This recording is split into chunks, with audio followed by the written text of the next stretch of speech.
வாகை தமிழ் நேயர்களுக்கு வணக்கம் என்று நம்மோடு நேர்காணல் பேசுவதற்காக திராவிட இயக்க சிந்தனையாளர் திருமிகு வல்லம் பஷீர் அவர்கள் நம்மோடு இருக்கிறார். வாருங்கள் அவரோடு பேசலாம். சார் வணக்கம். வணக்கம் சார், தஞ்சாவூர்ல காட்டூர் பகுதியில நெல் கொள்முதல் சம்பந்தமா எடப்பாடி பழனிசாமி அவர்கள் நேரடியாவே சென்று கள ஆய்வு நடத்தியிருக்கிறாரு. அதுல அரசு மேல கடுமையான ஒரு குற்றச்சாட்டை வைக்கிறாரு. நெல் கொள்முதலை அரசு சரியா செய்யல அப்படின்னும், இந்த தீபாவளி அப்படிங்கிறது விவசாயிகளுக்கு ஒரு கண்ணீர் தீபாவளியா இருக்குது அப்படின்னு காட்டமா விமர்சிச்சிருக்கிறாரு. எப்படி பாக்குறீங்க? அதாவது 2000 மூட்டைகளை கொள்முதல் செய்வதாக சொல்லிவிட்டு 800 மூட்டைகள் தான் கொள்முதல் செய்திருக்கிறார்கள் என்றெல்லாம் ஒரு குற்றச்சாட்டை அவர் வைத்தார். அதாவது இலக்கு நிர்ணயிக்கப்படுகிற போது ஒரு எண் குறிப்பிடப்படும். ஒரு 10,000 வச்சுக்கோங்க. அதை செயல்பாட்டுக்கு கொண்டு வருகிறார்கள் என்று சொன்னால் மெல்ல மெல்ல தான் ஒரே நாளில் அதை செய்து முடிக்க முடியாது. ஒரு 3 நாள் 5 நாள் அவகாசம் தேவைப்படும். அப்ப அது செயல்பாட்டுல இருக்கிற போது மழை அதனுடைய பணிகள் தடைப்பட்டு போகிறது என்பதை யாரும் மறுப்பதற்கில்லை. ஆனா மூட்டை மூட்டையாக பொய் மூட்டைகளை அவிழ்த்து விடுகிற வேலையை எடப்பாடி பழனிசாமி செய்திருக்கிறார்.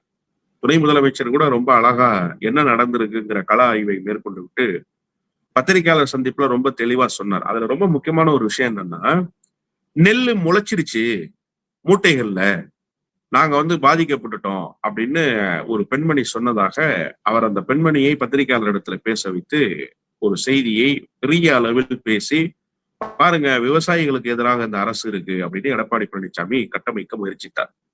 அதை ஆய்வு செய்து துணை முதலமைச்சர் பதிலடி கொடுக்கிற போது சொன்னார், 5.5 ஏக்கர் நிலம் வைத்திருக்கிற அந்த பெண்மணி இன்னும் அறுவடையை துவங்கவே இல்லை, அதுக்குள்ள நெல்மணிகள் முளைத்து விட்டது என்று சொல்கிறார். அறுக்காத வயலிலிருந்து எப்படி நெல்மணிகள் மூட்டைக்குள் வந்தது, அந்த மூட்டையிலிருந்து எப்படி முளைத்தது நெல்மணிகள் என்கிற கேள்வியை அவர் கேட்டார்.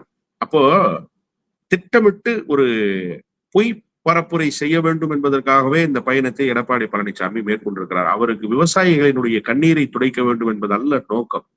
மாறாக விவசாயிகளினுடைய கண்ணீரில் உப்பெடுக்க வேண்டும் என்பதற்காக வந்தவர் தான் எடப்பாடி பழனிசாமி என்பதை இன்றைக்கு எடப்பாடி பழனிசாமியினுடைய பொய் மூட்டைகள் உணர்த்தி இருக்கின்றன. இதுல இன்னொரு முக்கியமான செய்தி என்ன அப்படின்னா, அவர் கேட்டாரு, ஏன் உடனடியாக இந்த மீட்பு பணிகள்ல அரசு ஈடுபடல அப்படின்னு சொல்லி. அதற்கும் துணை முதலமைச்சர் பதில் சொன்னார். என்ன பதில் சொன்னார் அப்படின்னா, இந்த பணிகளை சென்னை தலைமைச் செயலகத்தில் இருந்தவாறே மாவட்ட ஆட்சித்தலைவரோடும் வருவாய்த்துறை அதிகாரிகளோடும் பேசி உடனடியாக முடக்கி விட்டார் நம்முடைய முதலமைச்சர். பணிகள் முடுக்கி விடப்பட்டதற்கு பிறகு என்னென்ன பணிகள் நடந்திருக்கிறது என்பதை தினந்தோறும் ஆய்வறிக்கைகளாக பெற்று முதலமைச்சர் ஆலோசனைகளை வழங்கினார்னு சொன்னார். இப்ப இதே டெல்டா மாவட்டத்துல கஜா புயல் வந்துச்சு. கஜா புயல் வருகிற போது யார் முதலமைச்சர்? இதே எடப்பாடி பழனிசாமி தான் முதலமைச்சர். எங்களுடைய டெல்டா மாவட்டம் ஒட்டுமொத்தமாக உருகுலைந்து போனது. அதுல எங்க தஞ்சைக்கு தெற்கே இருக்கக்கூடிய பட்டுக்கோட்டை, பேராவூரணி போன்ற பகுதிகள்லாம் தென்னை மரங்கள் அப்படியே அடியோடு வீழ்ந்து கிடந்தன. 1 வார காலமானது எடப்பாடி பழனிசாமி பார்ப்பதற்கு. 1 வார காலத்துக்கு பிறகு எடப்பாடி பழனிசாமி வந்தார். வந்தவர் பத்திரிகையாளர்கள் என்ன தெரியுமா சொன்னாரு, ஏற்கனவே ஒப்புக்கொள்ளப்பட்ட நிகழ்ச்சிகள் இருக்கிற காரணத்தால் என்னால் உடனடியாக டெல்டா மாவட்ட விவசாயிகளை பார்ப்பதற்கு வர முடியலன்னு சொன்னார். ஆனா எங்க தெரியுமா இருந்தார்? அவரு சேலத்துலதான் இருந்தார். அவருடைய வீட்டுலதான் இருந்தார். 5 நாட்கள் சேலத்துல இருந்துட்டு 6வது நாள் புறப்பட்டு இங்க வந்தார். இப்ப துணை முதலமைச்சர் அப்படி அல்ல. அவருக்கு ஏற்கனவே முன்குறிப்பிட்ட பல பணிகள், இதுல ரொம்ப குறிப்பா சென்னையில பெரிய மழை பெய்தால் அதை எப்படி எதிர்கொள்வது, சென்னையில என்னென்ன மாதிரியான மீட்பு பணிகள் முடுக்கிவிடப்பட்டிருக்கின்றன, கட்டுப்பாட்டு அறைகள் எப்படி அமைக்கப்பட்டிருக்கு, அந்த கட்டுப்பாட்டு அறைகளுக்கே நேரடியாக போய் ஆய்வு மேற்கொண்டு இப்படி ஒரு நெடிய பணியை செய்து கொண்டிருக்கிற வேளையிலேயே அவர் தஞ்சாவூருக்கு வர்றார். தஞ்சாவூருக்கு இங்க என்ன பணிகள் நடந்துகிட்டு இருக்கு, மழை எந்த அளவுக்கு பாதிச்சிருக்கு, விவசாயிகளுடைய குரல் என்ன, இது எல்லாவற்றையும் கேட்டு தெரிந்து கொண்டு அதற்குண்டான இன்ஸ்ட்ரக்ஷன்ஸை கொடுத்துட்டு போறாரு டிபார்ட்மெண்ட் ஆபீசர்ஸுக்கு. அப்ப யார் ஆட்சி நிர்வாகத்தை திறம்பட செய்கிறார்கள், யார் மக்களுக்காக இயங்குகிறார்கள்? தொடர் குற்றச்சாட்டாக இன்னொன்னு சொல்றாரு, அரசு இயந்திரம் செயலிழந்து போச்சு, அரசு அதிகாரிகளுக்கு உத்தரவு பிறப்பிக்கல, அரசு அதிகாரிகள் தன்னிச்சையாக இயங்குறாங்க. அப்படியெல்லாம் ஒண்ணும் இல்லை சார். அதுதான் துணை முதலமைச்சர் ரொம்ப தெளிவா சொன்னாரு. மழை பயிர்கள் மழை நீரில் மூழ்கி இருக்கிறது என்கிற செய்தி கிடைத்த மாத்திரத்தில் மாவட்ட ஆட்சியரை அழைத்து முதலமைச்சர் பேசினார். மாவட்ட ஆட்சியரையும் வச்சுக்கிட்டு தான் சொன்னார். அந்த அம்மையாரும் ஐஏஎஸ் அதிகாரியும் பக்கத்திலேயே தான் இருந்தாங்க. பொய் சொல்லியிருக்கிறாங்கன்னா அவங்க அப்பயே சொல்லியிருக்கலாம். ஐஏஎஸ் அதிகாரிகள் ஒன்றும் அரசியல் கட்சியினுடைய பிரதிநிதிகள் அல்ல, விருப்பு வெறுப்புக்கு பேசுபவர்கள் அல்ல. அவர்கள் உண்மையை சொல்லி இருக்கலாம். அப்போ ஐஏஎஸ் அதிகாரியை வச்சுக்கிட்டே என்னென்ன பணிகள் மேற்கொண்டோன்றத துணை முதலமைச்சர் சொல்றாரு. இன்னொன்னு, எடப்பாடி பழனிசாமிக்கு அதிகாரிகள் தனிச்சையாக இயங்குகிறார்கள், அரசினுடைய கட்டுப்பாட்டில் உத்தரவின் பேரில் தான் இயங்குகிறார்கள்னு சொல்வதற்கான யோகிதை இருக்கா? முதல்ல நீங்க தூத்துக்குடி ஸ்டெர்லைட் ஆலைக்கு எதிராக போராடியவர்களை துப்பாக்கி சூடு நடத்தி கொண்டு போட்டாங்கல்ல, அப்ப என்ன சொன்னீங்க? எனக்கே தெரியாது, டிவியில பார்த்துதான் தெரிஞ்சுக்கிட்டேன்னு சொன்னீங்க. அப்படி ஒரு அரசா இங்கே இருக்கிறது, அப்படி ஒரு முதலமைச்சரா இங்கே இருக்கிறார். அப்போ மக்களினுடைய துயர் துடைக்கிற ஒரு அரசு இங்கே வாய்க்கப்பட்டிருக்கு. மக்களினுடைய கண்ணீரை துடைக்கிற ஒரு முதலமைச்சர் இங்கே இருக்கிறார். கன்சர்னா தான் இருக்காங்க அரசு. போகிற போக்கில் பொய்யை சொல்லிவிட்டு அதன் மூலமாக தேர்தலில் லாபம் அடையலாம் என்கிற மனநிலைக்கு எடப்பாடி பழனிசாமி வந்திருக்கிறார். எடப்பாடி பழனிசாமியினுடைய பொய்யை மக்கள் நம்புவதற்கு தயாராக இல்லை என்பதுதான் யதார்த்தமான உண்மை. நீங்க சொல்றீங்க எடப்பாடி பழனிசாமி அவர்கள் வந்து பொய் பேசுறாரு, அதாவது இப்போ துணை முதல்வர் அதான் சொல்லியிருக்கிறாரு அப்படின்னு சொல்றாருங்க. ஆனா என்ன ஒரு விஷயம் அப்படின்னா, இத பத்தி அவர் லோட்மேன் கிட்ட தான் கேட்டிருக்கிறாரு. லோட்மேன் சொல்லும் போதுதான் அவங்க வந்து வாகனங்கள் சரியா அனுப்புறது இல்ல அப்படின்னு அவங்க சொன்னதனுடைய அடிப்படையில் தானே அவர் சொல்லியிருக்கிறாரு. அது நம்ம பொய்ன்னு நம்ம அப்படியே நம்ம கடந்து போயிடுறதா? இல்ல சார், அதாவது இடர்பாடுகள் இருக்கிறதா என்று கேட்டால் இருக்கிறது. நான் அதனாலதான் சொன்னேன், ஒரு இலக்கு நிர்ணயித்திருக்கிற போது அந்த இலக்கை மெல்ல மெல்ல அடைவதற்குள்ளாக மழை பாதிப்புகள் அதை தடுத்து நிறுத்துகின்றனன்னு சொன்னேன். இப்ப நீங்க ஒரு லோடுமேன்ட்ட கேட்குறீங்க, அது ஒண்ணும் தப்பு கிடையாது. ஏன்னா அவர் களத்துல நிற்கக்கூடியவர். ஆனா அதிகாரிகளுடைய தரப்பு என்னன்றதை நீங்க கேட்டீங்களா? லோடுமேனுக்கு அங்க வந்திருக்கிற லோடு பத்தி மட்டும்தான் தெரியும். ஏற்றி வரப்படுகிற நெல் சென்ட்ருக்கு வருவதற்கு முன்பாக என்ன மாதிரியான செயல்பாடுகள் அங்க இருக்கு, அங்க இருக்கக்கூடிய விவசாயிகளினுடைய பிரச்சனை என்னவாக இருக்கு, போகிற வாகனங்கள் மழையில பாதிக்கப்படாம போகுதா, அது இயந்திர கோளாறுகள் இல்லாம வந்து சேருதா, எந்த இடத்திலிருந்து எந்த இடத்துக்கு வாகனம் வந்து சேருது, இது ஒரு பெரிய ப்ராசஸ். ஏதோ காலையில 6 மணிக்கு துவங்கி 8:30 மணிக்கு முடிச்சுட்டு போறது அல்ல. லோடுமேனுக்கு அங்க வந்து இறங்குற லோடை பத்தி மட்டும்தான் தெரியும். அந்த லோட லாரிகளில் ஏற்றுவது யார், அங்கே நடக்கிற பிரச்சனைகள் என்ன, இந்த மழையால் ஏற்பட்டிருக்கிற இடர்பாடுகள் என்ன, இதெல்லாம் வருவாய்த்துறை அதிகாரிகளுக்கு தானே தெரியும். நீங்க வருவாய்த்துறை அதிகாரிகளுடைய கருத்து என்னன்றதை கேட்டீங்களா? நீங்க எதிர்கட்சி தலைவர் தானே சார். முதலமைச்சருக்கு இணையான அதிகாரத்தை பெற்றிருக்கக்கூடிய பேரலல் பாடி தானே உங்களுடைய ஸ்ட்ரக்சரு. நீங்க அரைச்சிருக்கலாமே, அதிகாரிகள் அழைச்சி என்ன சார் நடந்திருக்கு இந்த மாதிரி சொல்றாங்கன்னு கேட்டிருக்கலாமே. ஏன் அதை நீங்க கேட்கல? அவங்க கருத்தை ஏன் நீங்க உள்வாங்கல? அப்போ இது உங்களுக்கு போதுமானதாக இருந்துச்சு இந்த அரசை குறை சொல்றதுக்கு. உங்களுக்கு எது தேவையோ அது கிடைச்சிருச்சு, நீங்க தன்னிறைவு பெற்றுட்டீங்க. அதனாலதான் நான் சொன்னேன், விவசாயிகளினுடைய துயர் துடைப்பதற்காக அவர் போகல, விவசாயிகளினுடைய கண்ணீரில் உப்பெடுப்பதற்காக போயிருக்கிறார் எடப்பாடி பழனிசாமி. இப்ப அவருடைய எதிர்கட்சி அரசியல் புரிஞ்சிச்சா உங்களுக்கு? நீங்க அரசியல் பண்ணுங்க, தப்பு கிடையாது. ஏன்னா முதலமைச்சர் மீண்டும் அரியணை ஏறுவதற்காக நீங்க அரசியல் செய்ய முடியாது. நீங்க திரும்ப அரியணை ஏறுறதுக்கு தான் நீங்க அரசியல் செய்யணும், தப்பு இல்லை. ஆனா ஒரு பேரிடர் வருது, ஒரு மழை வெள்ள பாதிப்பு வருது, ஒரு புயல் வருது, இந்த நேரத்துல போய் எதிரி அரசியல் செஞ்சிட்டு இருக்கீங்க. என்ன மாதிரியான மனநிலை இந்த மனநிலை? அதனால்தான் நான் சொன்னேன், எடப்பாடி பழனிசாமி அம்பலப்பட்டு போய் நிற்கிறார் என்று. விவசாயிகளுக்காக திமுக அரசு எதுவுமே செய்யல அப்படின்னு தொடர்ச்சியா ஒரு குற்றச்சாட்டு வச்சிட்டு இருக்காங்களே சார். இப்போ எடப்பாடி பழனிசாமி மட்டும் இல்ல, இதுக்கு முன்னாடி பல பேர் அப்படி ஒரு குற்றச்சாட்டு பரவ வச்சிட்டு இருக்காங்க. அதை நீங்க எப்படி பாக்குறீங்க சார்? கரும்பு விவசாயிகளினுடைய கோரிக்கையை ஏற்று கரும்பு கொள்முதலில் கூடுதல் விலை நிர்ணயித்தது திராவிட முன்னேற்ற கழகத்தினுடைய அரசுதான். சென்டர்ல கொண்டு வந்து நெல்லை கொட்டும் போது அதுல இருக்கக்கூடிய இடர்பாடுகளை 5 ஆண்டு காலமாக நிவர்த்தி செய்யாமலேயே வைத்திருந்தார் எடப்பாடி பழனிசாமி.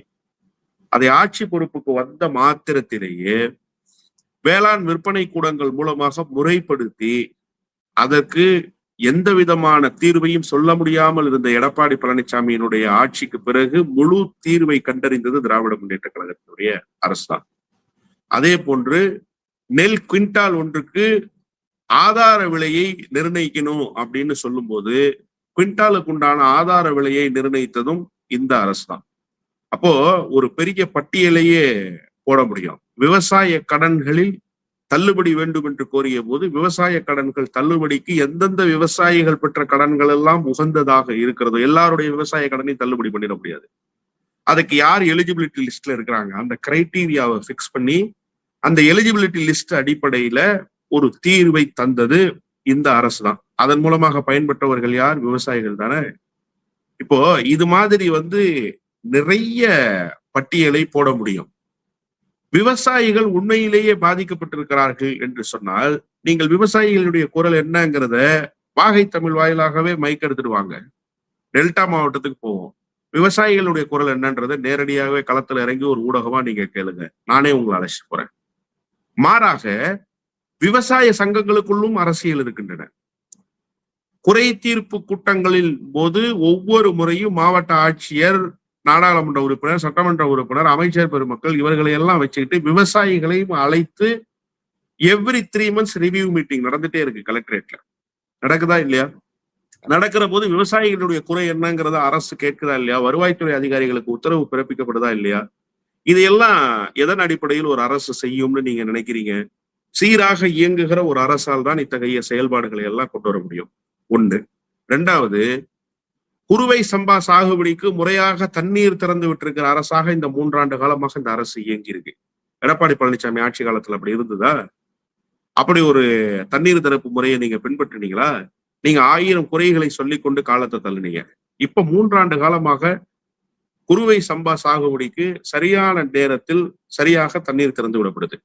அது மட்டும் இல்ல, கடைமடை விவசாயிகளுக்கும் தண்ணீர் போய் சேருகிற அளவுக்கு முறையாக தூர்வாரப்பட்டிருக்கின்றன. அந்த நீர் வழித்தடங்கள் எல்லாம் தூர்வாரப்படாமலேயே இருந்தது. மராமத்து நாயகன் இவர் பட்டம் சுட்டிக்கிட்டாரு. ஆனா என்ன நிலைமைன்னா, ஏறக்குறைய 3.5 ஆண்டு காலமாக அங்குன்றும் இங்குன்றுமாய் மராமத்து பணிகள் நடந்தன. மராமத்து பணிகள் நடந்ததாக சொல்லி பில்லெல்லாம் பாஸ் பண்ணி கான்ட்ராக்டர்ஸ் பணம் வாங்கிட்டு போயிட்டாங்க. பல இடங்கள்ல மராமத்து பணிகள் நடக்கல. இந்த அரசு அமைந்ததற்கு பிறகுதான் நீர்நிலைகள் முறையாக தூர்வாரப்பட்டிருக்கின்றன. அது மட்டும் இல்லாம இப்ப சமீபத்துல ஒரு 4 மாதத்துக்கு முன்பு புதிதாக டெண்டர் கோரப்பட்டு திருவாரூர், நாகை மாவட்டத்தில் இருக்கக்கூடிய ஏரிகள், நீர் வழித்தடங்களை எல்லாம் இருபுறத்திலும் அந்த கரைகளை பெரிதுபடுத்தி, நல்லா புரிஞ்சுக்கணும், கரைகளை பெரிதுபடுத்தி கடைமடை விவசாயிக்கும் தண்ணீர் போய் எளிதாக சேருகிற வகையில் அந்த திட்டத்தை செயல்படுத்தியது யாருன்னா இந்த அரசு தான் செயல்படுத்தியது. அதனாலதான் சார் கடைமடைக்கு தண்ணி போகும், இல்லைன்னா போகுமா? நீங்க காவிரியில் திறந்து விடப்படுகிற தண்ணீர் எங்க கீழத்தஞ்சை மாவட்டத்துக்கே போவாதுங்கிற பிரச்சனை நெடுங்காலமாக இருந்தது. இப்ப அந்த பிரச்சனையை சரி செய்திருக்கிற அரசாக இந்த அரசு வெளிப்பட்டிருக்கு. இதெல்லாம் விவசாயிகளுக்கு தெரியும். விவசாயத்தை நம்பி இருக்கக்கூடிய வேளாண் பெருங்குடி மக்களுக்கு தெரியும். ஆனா விவசாயி என்று சொல்லிக் கொண்டு பச்சை துண்டை தோல்ல போட்டுக்கிட்டு அரசியல் பண்ற எடப்பாடி பழனிசாமிக்கு ஆதரவாக செயல்படுகிற விவசாய சங்கங்களுக்கோ அது தெரிவதற்கான வாய்ப்பு இல்லை.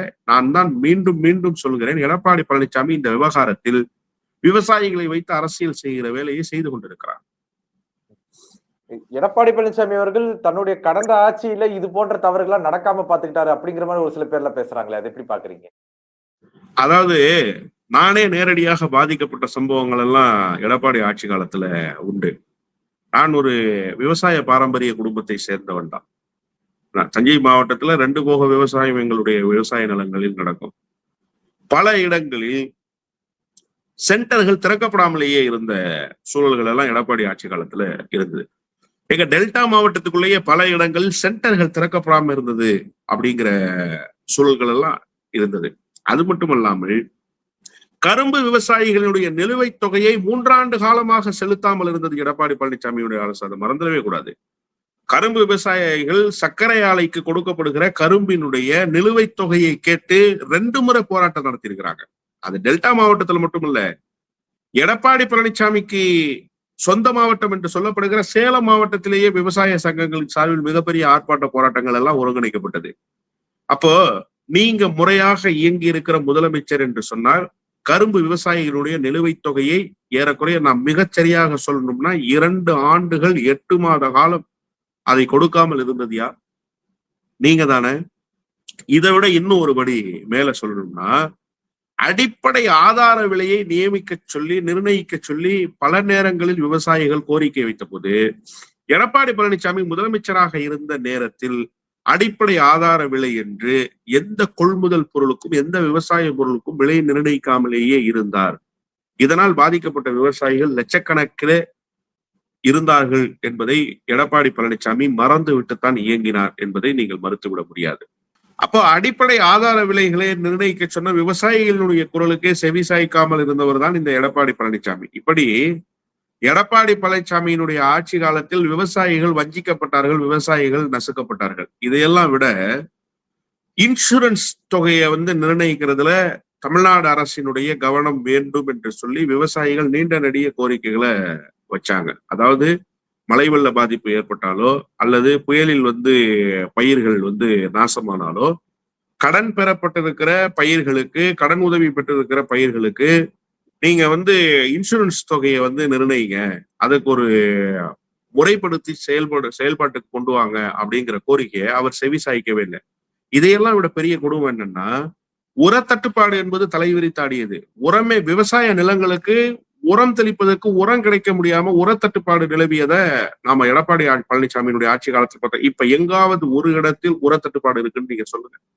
தமிழ்நாடு முழுமைக்கு நீங்க எடுத்துக்கோங்க. கன்னியாகுமரியிலிருந்து திருத்தணிமலை அடிவாரம் வரை பல்வேறு விவசாய நிலங்கள் இருக்கின்றன. பல்வேறு தரப்பட்ட விவசாயங்கள் செய்து கொண்டிருக்கிறாங்க. கரும்பு போட்டிருக்கிறாங்க, வாழை போட்டிருக்கிறாங்க, தென்னை போட்டிருக்கிறாங்க, எல்லாம் போட்டிருக்காங்க. எங்காவது ஒரு இடத்தில் விவசாயிகளுக்கு உர தட்டுப்பாடு இருக்கிறது என்று நீங்கள் சொல்ல முடியுமா? அப்படி விவசாயிகளினுடைய எல்லா கோரிக்கையும் நிறைவேற்றி விவசாயிகளுக்கு உகந்த அரசாக இருக்கிற அரசு யார் என்று கேட்டால் இந்த திராவிட மாடல் அரசு தான். இப்படி அரசு ஒரு சீரான திட்டங்களோடு ஒரு சீரான செயல்பாட்டை விவசாயிகளுக்காக செய்து கொண்டிருக்கிற போது விவசாயிகளின் பெயரை சொல்லி குற்றம் சாட்டுகிற வேலையை எடப்பாடி பழனிசாமி செய்கிற காரணத்தால் தான் எடப்பாடி பழனிசாமி அம்பலப்பட்டு போயிருக்கிறார் என்று நான் சொன்னேன். முதலமைச்சரினுடைய பணி என்னன்றத துணை முதலமைச்சர் டெல்டா மண்டலன்னு சொல்லிட்டார். என்னென்ன நடந்திருக்குன்னு துறை ரீதியாக அதிகாரிகளை வைத்துக் கொண்டே ரொம்ப தெளிவாக சொல்லி முடிச்சிட்டார்.